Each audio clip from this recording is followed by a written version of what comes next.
ย้ำให้เบิ่งความคิดเจ้าของให้เบิ่งตัวเองนะยิ่งเฮาสงบยิ่งเฮานิ่งเท่าไหร่เฮาสิพบทุกสรรพสิ่งที่เคลื่อนไหวตลอดนะนิ่งเท่าไหร่สงบเพียงเท่าไหร่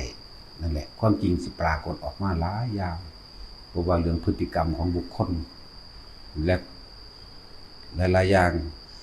แม้กระทั่งความคิดของเจ้าของเองที่เขาไปยึดติดยึดมั่นถือมั่นกับไผ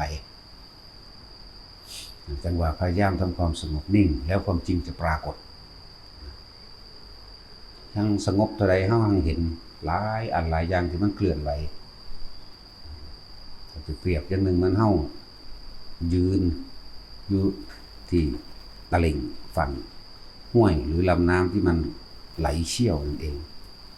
เฮายืนสงบนิ่งเฮาจะเห็นเศษไม้ท่อนไม้หญ้าสายน้ำปลาต่างๆเคลื่อนไหวไหลไปตามน้ำแต่ว่าเฮาสิไหลไปตามมันบ่เฮาสิจับมันไว้บ่หรือเฮาสิยึดมันไว้บ่หรือเฮาสิกระโดดลงไปในน้ำเพื่อคว้าเอาสิ่งที่ไหลไปตามน้ำอนิจจังคือความไหลไปอนัตตาคือความต้องเป็นเช่นนั้นอย่างเดียวทุกสิ่งทุกอย่างย่อมเคลื่อนไหวเข้าสู่ความเป็นอนิจจังอนัตตาทั้งนั้นผู้ใดยึดผู้นั้นทุกข์และจึงบอกว่าให้อยู่กับตัวเองให้มากอยู่กับลมหายใจตัวเองอยู่กับความรู้สึกในตัวเองแล้วเฮาสิเห็นความจริงก็คือความคิดของเฮาเองมันค่อยไปให้ความสำคัญกับสิ่งอื่นบุคคลนั้นสิ่งของนั้นเรื่องราวนั้นดินฟ้าอากาศเท้านิ่งอยู่เฉพาะลมหรืออยู่เฉพาะความรู้สึกในกายนิ่มนวลหน้าผากความรู้สึกที่ปิติปราโมทย์ในระหว่างทำกลางอกหรือบนหัวเฮาจะเห็นสุขสรรพสิ่งเคลื่อนไปแต่ว่าเฮาบ่ได้เคลื่อนไปบ่ได้เคลื่อนไหวตามสิ่งที่ปรากฏนั่นแหละพระเฮาเป็นหลักนะพระเฮานี่ถ้าสิเรื่องการสืบธรรมคำสอนพระพุทธเจ้าพระเป็นหลัก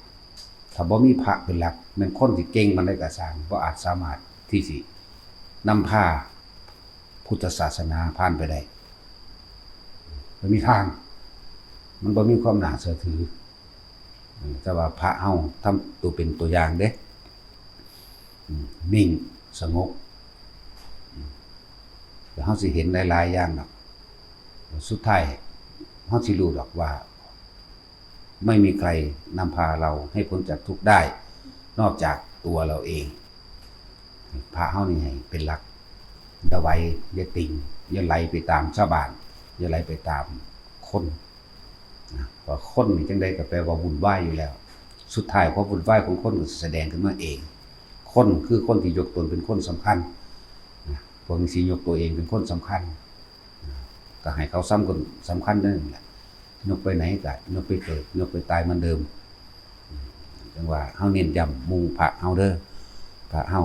พยายามทรงชาติเจริญชาติอยู่ในตัวเองอยู่กับลมไผสิเคารพนับถือบ่เคารพนับถือก็ตามนั่นบ่ได้แม่นจุดหมายของเฮาคือทิ้งความคิดทิ้งความเห็นทิ้งความรู้สึกต่างๆในความพอใจกับไม่พอใจในบุคคลในสัตว์ในสิ่งของพาเฮาให้เป็นหลักไว้ไผสิเป็นแบบใดอย่าไหลไปตามเขานิ่งแล้วความจริงจะปรากฏพระเฮาอยู่นี่เน้นย้ำพระจังได้กระสร้างในพุทธศาสนานี่ถ้าบ่มีพระผู้สืบทอดศาสนาเป็นไปบ่ได้นะที่มันสิเจริญได้เฮาเบิ่งตัวอย่างโดดจับหลักให้มันพระพุทธเจ้าเพียงลำพังพระองค์เองผู้เดียวเท่านั้นสามารถนำพาพุทธศาสนาเจริญรุ่งเรืองขึ้นมาได้นำพาหมู่สรรพสัตว์จนเท่าปัจจุบันณขณะนี้บ่แม่นคนนำพาคนบ่ได้นำพาคนมีแต่วุ่นวายคนมีแต่อยากได้ดังใจคนเห็นแก่ตัวแต่ว่าพระเฮาฆ่าตัวเองเพื่อผู้อื่นใจบ่ล่ะฆ่าความเห็นแก่ตัวนั่นแหละความคิดเห็นอันใด ต่างๆที่มันเข้าไปยึดมั่นที่ก่อเกิดอารมณ์ความรู้สึกที่พอใจและไม่พอใจนั่นแหละความเกิดพอใจกับบ่พอใจนั่นคือความเกิดพระเฮาต้องสละออกให้ได้ถ้าพระบ่เสียสละล่ะก็บ่มีผู้ใดเสียสละบ่มีทางเพราะคนเฮ็ดเพื่อผลประโยชน์ของตัวเองบ่ถูกใจมันก็กระแหนะกระแหนบ่ถูกใจมันก็เว้าทิ่มแทงบ่ถูกใจมันก็หาวิธีทำลายตัวมันเองบ่ได้แม่นทำลายพระบ่มีวันทำลายตัวเองพระเป็นผู้สละออกนิ่งให้ดีที่สุดว่าพุทธศาสนาก็อาศัยบุคคลนี่แหละเรียกว่า อาศัยบุคลากรแต่ว่าพระเฮาให้นิ่งใครสิเว้าใดๆก็นิ่งเรียกว่าจังซั่นพระจังได๋ก็เป็นหลักอยู่แล้วถ้าบ่มีพระก็บ่มีอีหยังเกิดขึ้นได้ในอุบาสกอุบาสิกาสิบ่มีคำวาจั่งซี้เลยจึงว่าพระเฮาให้มั่นคงภายวินัยที่เฮาศึกษาเราเรียนมานี่สิเป็นเครื่องรักษาความประพฤติของพวกเฮาเองในการอยู่ร่วมกันพระสิมีร้อยพันหมื่นแสนล้านเหมือนบ่มีความวุ่นวายจักว่าล่ะบ่มีความกังวลต่อกันเกิดหยังขึ้นระลึกถึงภายวินัยพอภายวินัยเป็นเครื่องประสานสมานมิตรเป็นเครื่องเพื่อให้เกิดอยู่นำกันโดยสงบปราศจากความวุ่นวายและกังวลโดยภายนอกสงบปราศจากความวุ่นวายกังวลโดยภายในคือความคิดปรุงแต่งในความเห็นแก่ตัวส่วนคนพุทธขึ้นในความเห็นแก่ตัวมากเรียกว่าพระเฮาเป็นหลักยืนยันเอาไว้เฮาบ่ได้อยู่แค่นี้นะเฮายังมีอีกที่จะพุ่งไปข้างหน้าซั่นแหละแต่ว่าขอให้พระเป็นหลักไว้ถ้าพระบ่เสียสละแล้วจักไผแล้วสิเสียคนมันสิเอาหยังมาเสียแค่เฮ็ดกับผลประโยชน์ของตนเองเท่านั้นนั่นแหละถึงว่านิ่งเอาไว้ซั่นให้เป็นหลักให้มันเป็นผู้นำพาให้มันเป็นคือคำว่าพึ่งพาหรือนำพาก็คือนำตัวเองให้เห็นตามความจริงแล้วพึ่งพาก็หมายถึงผู้อื่นพึ่งได้โดยที่เฮาบ่หวังผลประโยชน์ใดๆจากไผใดๆทั้งสิ้น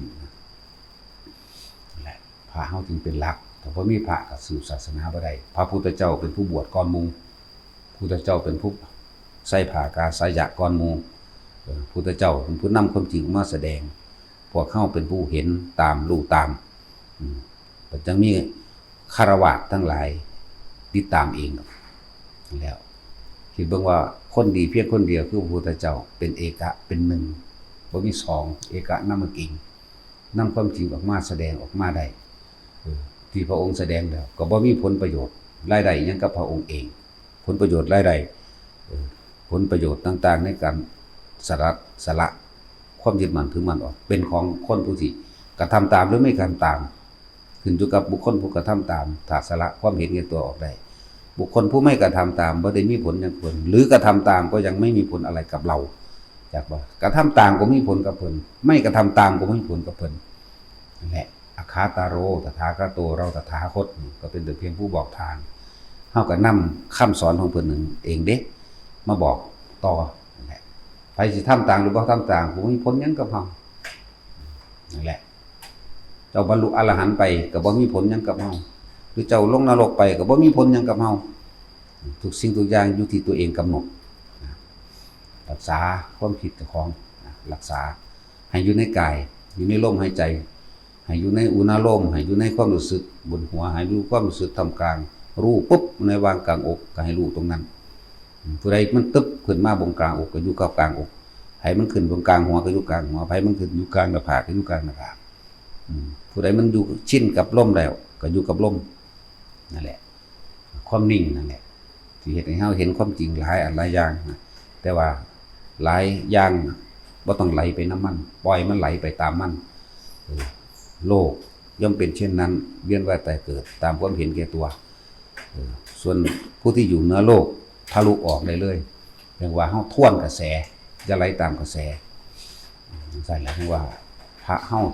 เป็นผู้นำทางจิตวิญญาณแต่ว่านำจิตวิญญาณตัวเองพ้นออกเสียก่อนจากความยึดมั่นถือมั่นในความเห็นแก่ตัวคนแปลว่าวุ่นคนแปลว่าเรื่องมากคนคณะแปลว่าสองขึ้นไปถ้ามีสองขึ้นไปแล้วมีเรื่องแน่นอนคณะแปลว่าสองคือคนแปลว่าวุ่นว่าล่ะนั่นแหละถ้าหนึ่งบ่วุ่นเด้ จังว่าพระต้องเป็นหลักให้ได้นะผู้ที่สืบมันต้องเสียสละอย่างยิ่งสำหรับพระเอาได้เสียสล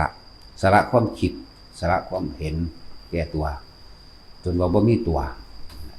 สุญญะสุญญตาสุญญะมาจากคำว่าสัญญาสุญญตามาจากคำว่าอัตตาตัวตนอัตตาตัวตนคือคนที่เห็นแก่ตัวแต่เมื่อเรารู้ความจริงว่าสิ่งทั้งหลายทั้งปวงบ่ควรก็ไปยึดมั่นถือมั่นแม้กระทั่งตัวเองร่างกายตัวเองก็ไม่อาจสามารถที่ยั่งยืนได้เห็นความเป็นสุญญตาในตนเองขาดจากความยึดมั่นถือมั่นในความเห็นแก่ตัวนั่นเองนั่นแหละเมื่อสุญญตาก็เข้าสู่สุญญตาวิโมกข์อยู่กับความว่างไม่ได้แปลว่าไม่มีทุกสิ่งทุกอย่างแต่ไม่ได้เข้าไปถือเอาในสักสิ่งสักอย่างในความว่างนั่นแหละเป็นว่าพระเฮาต้องเป็นหลักให้ได้คนเป็นหลักบ่ได้เด้คนไปบ่บุญเห็นแก่ตัวเอาแต่ใจเฮาบ่ต้องไปสนใจมันเป็นประมาณเอาตัวเองให้รอดเอาตัวเองให้พ้นจังว่าความนิ่งจะทำให้เรารู้ความจริงทุกอย่างพอ